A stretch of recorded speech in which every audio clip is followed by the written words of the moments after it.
initially categorized and then it dropped off, don't worry, it means TikTok still understands what your content is about and you're still going to get a few views off it. Talking about views, another misconception is that if you get your video categorized, you're guaranteed to get views. That's absolutely not the case. Applying TikTok SEO to a lower quality video is like putting a plaster on a broken leg. You have to have the quality of video and the value associated to your target audience to generate the engagement to make TikTok SEO worth it. TikTok SEO is like a catalyst. It accelerates the growth of a good video. It doesn't incite growth in a video that wouldn't have done well in the first place. And another misconception, and we have a lot of people saying that no matter what they do, their videos don't get categorized. And the misconception here is that TikTok understands all categories equally. It absolutely doesn't. From our research, the categories and the topic that you're trying to get categorized as needs a certain amount of videos for TikTok to actually understand what it's about. So if you're going for something really, really niche, there's a high likelihood that TikTok won't pick your video up as a category. But that doesn't mean your video is not going to do well. If that category ramps up in popularity further down the line, then TikTok can associate that old video with the new category and that video can start generating views again. Now, TikTok SEO is something really, really important that we've generated a whole course about in our TikTok Academy.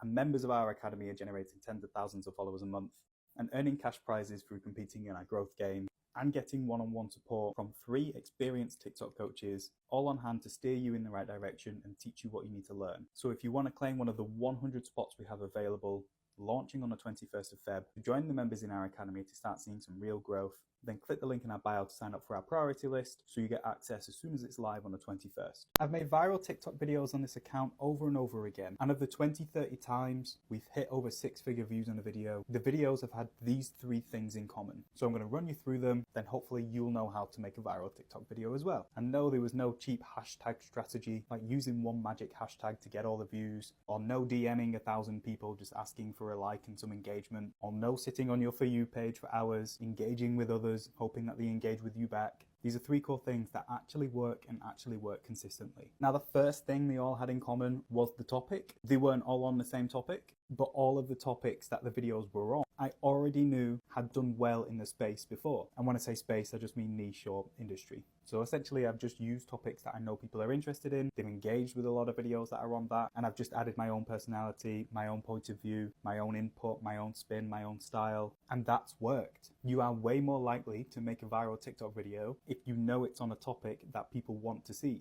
Otherwise, you're just throwing shit at the wall and seeing what sticks. So you can find topics like these by using your own profile, seeing if stuff's done better than before, by using TikTok search and exploring your niche and seeing which videos are doing well, or by using Creative Search Insights, of course. Now, the second thing every single video has in common, and I mean every single video, is that there's a specific point of value for each video. So there's an actual point for people to watch it, there's an actual point for people to watch it through to the end, and yeah, there's an actual point for people to save it and come back to it later. Now, with value for our style of content, it genuinely means just teaching people something and then giving them an actionable next step. So like with this video, if I teach you the 3 things that viral videos have in common, then the next time you plan a video, you can go, right, does it meet these 3 things? And that should give you actual results. So that's value and that's a takeaway. So how can you do it for your kind of videos? If you're an influencer, it can just be through entertainment. You've really just got to understand your audience to understand what value is to them. And if you don't understand your audience, I'm sorry, but you're really going to struggle. Spending a couple of hours trying to figure out exactly who you're targeting on the other side of the camera can save you months of experimentation on TikTok. Now, the third thing every single viral video had in common is that it got a lot of engagement. You might think it got a lot of engagement because it got a lot of views, but no, it got a lot of views because it got a lot of engagement. TikTok basically scores your videos on the amount of engagement it gets when it first gets pushed out.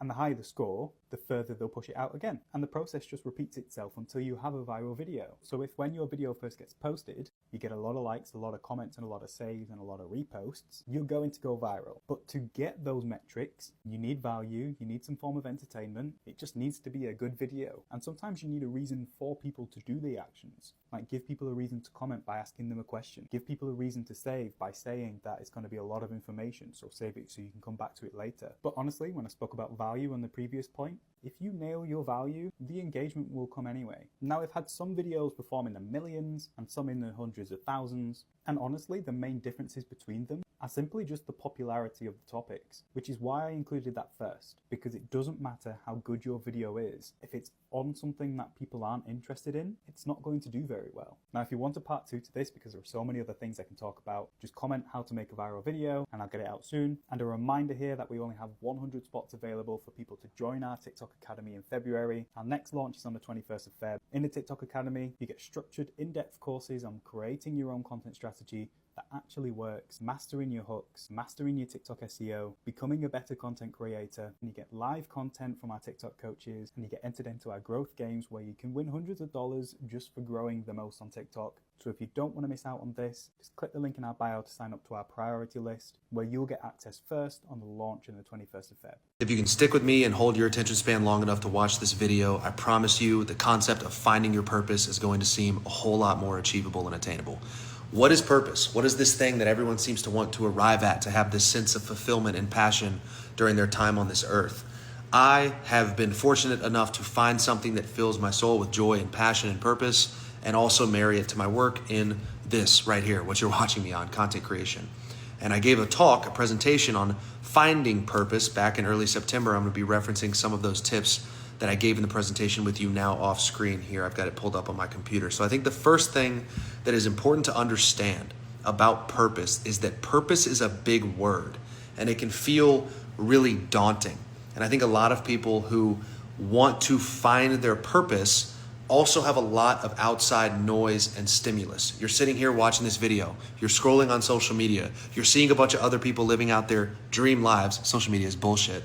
And you're wondering, why can't I just get there? The first thing I think you need to do is cut out the noise, clear out the clutter, and get really clear on what it is that you want out of your life.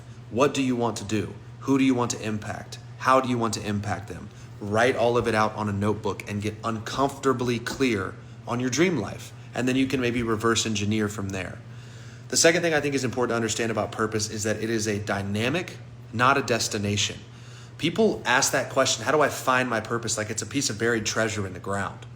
Like it's something they're going to just stumble upon.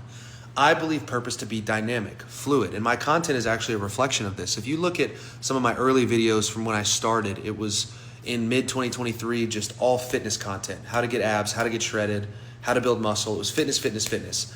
I seldom talk about fitness anymore. Of course, I'll throw it in there because it'll always be a big part of my life, but I've given myself permission for that inkling, that conviction of what I want to talk about to change. And now I talk a lot more about this stuff. I talk about my faith. I talk about mindset.